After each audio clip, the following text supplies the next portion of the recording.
Bismillahirrahmanirrahim. Assalamualaikum warahmatullahi wabarakatuh. Salatu wassalamu ala asrafil anbiya'i wal mursalin wa ala alihi wa sahbihi ajmain amma ba'du. Pada kesempatan kali ini, saya Deden Jujunan Hermawan berasal dari Universitas Pendidikan Indonesia akan mempresentasikan hasil penelitian saya mengenai implementasi model pembelajaran berbasis proyek atau project based learning pada materi prinsip dan praktik ekonomi Islam di jenjang SMA. Sebetulnya materi prinsip dan praktik ekonomi Islam ini berada pada kurikulum 2013. Dan juga model pembelajaran berbasis proyek ini juga dapat digunakan di kurikulum 2013. Namun, dalam implementasi kurikulum Merdeka, tentunya model pembelajaran berbasis proyek ini atau project based learning ini banyak sekali menggunakan model project based learning. Seperti halnya ada tambahan mengenai project profil Pancasila yang akan diterapkan pada kurikulum Merdeka seperti itu.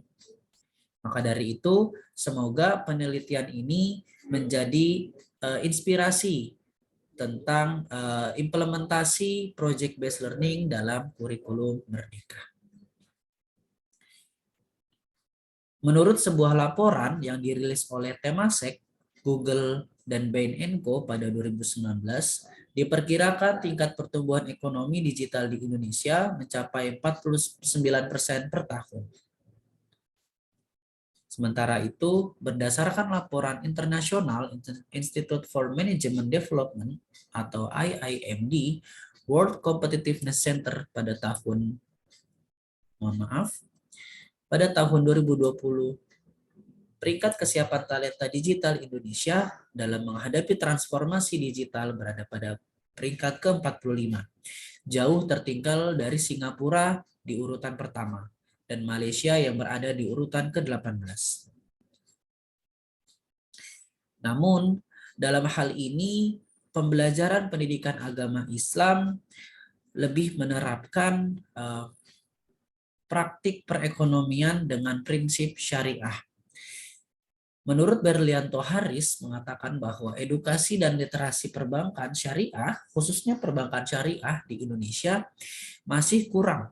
Padahal Indonesia merupakan negara dengan populasi muslim terbesar di dunia. Tentu ini menjadi sebuah persoalan, khususnya di Indonesia, bahwasanya praktik perekonomian di bidang syariah, khususnya adalah perbankan syariah, masih kurang diminati, kurang diedukasi, dan kurang literasi oleh pelaku perekonomian, khususnya di orang Muslim di Indonesia. Metode penelitian. Metode penelitian ini menggunakan metode penelitian kualitatif, yang mana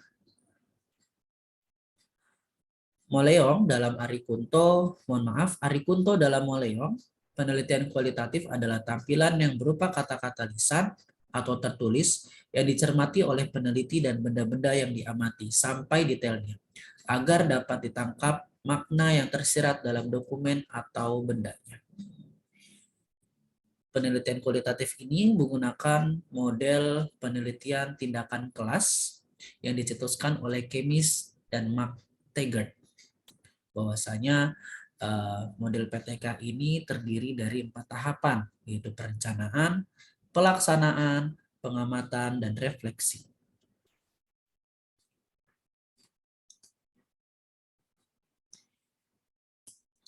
Ini adalah sintak project based learning dalam pembelajaran.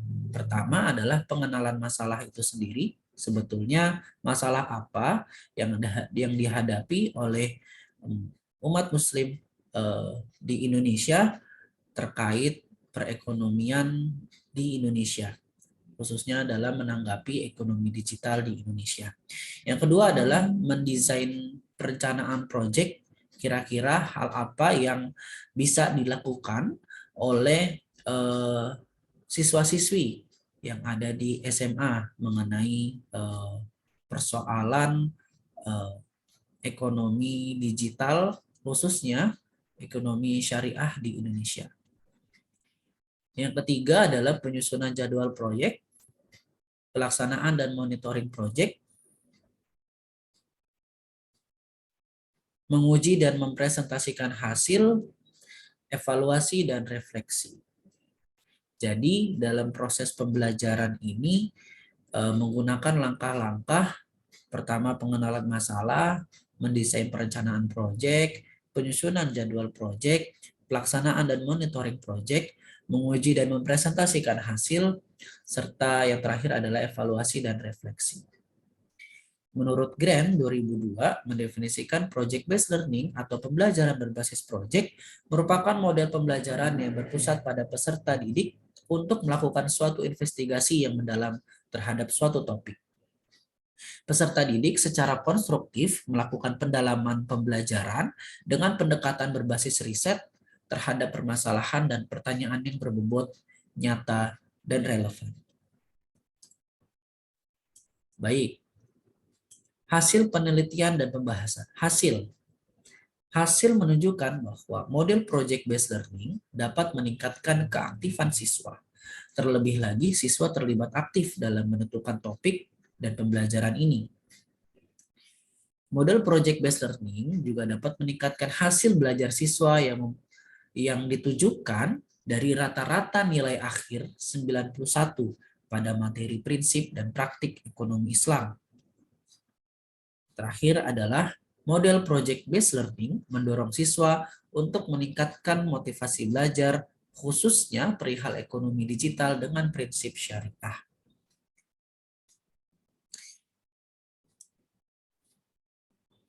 Model project-based learning memberikan peluang untuk menggunakan teknologi.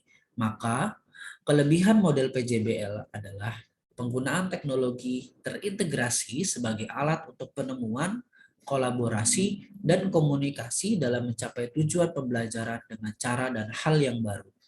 Terbukti dalam proses pembelajaran ini menggunakan banyak penggunaan platform seperti Google Meet, Spatial Chat, dan Google Slides.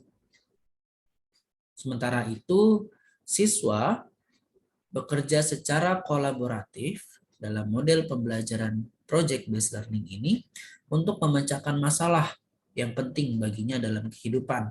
Seperti halnya siswa menanggapi isu-isu ekonomi kontemporer yang dikaji dalam sudut pandang Islam. Sebagai contoh adalah bagaimana sudut pandang Islam tentang cryptocurrency itu sendiri. Simpulan, bahwasanya model project-based learning akan meningkatkan partisipasi siswa dan keaktifan siswa pada jenjang SMA. Model project-based learning ini juga meningkatkan hasil belajar siswa, terbukti dari skor akhir dari pembelajaran PAI dengan materi prinsip dan praktik ekonomi Islam. Dan yang terakhir, model project-based learning akan memberikan dampak positif terhadap perkembangan potensi siswa.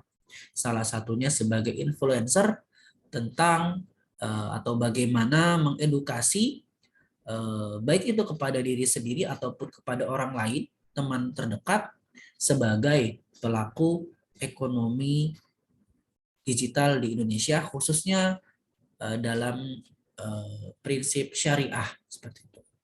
Mungkin itu saja presentasi dari saya. Kurang lebihnya mohon maaf. Wassalamualaikum warahmatullahi wabarakatuh.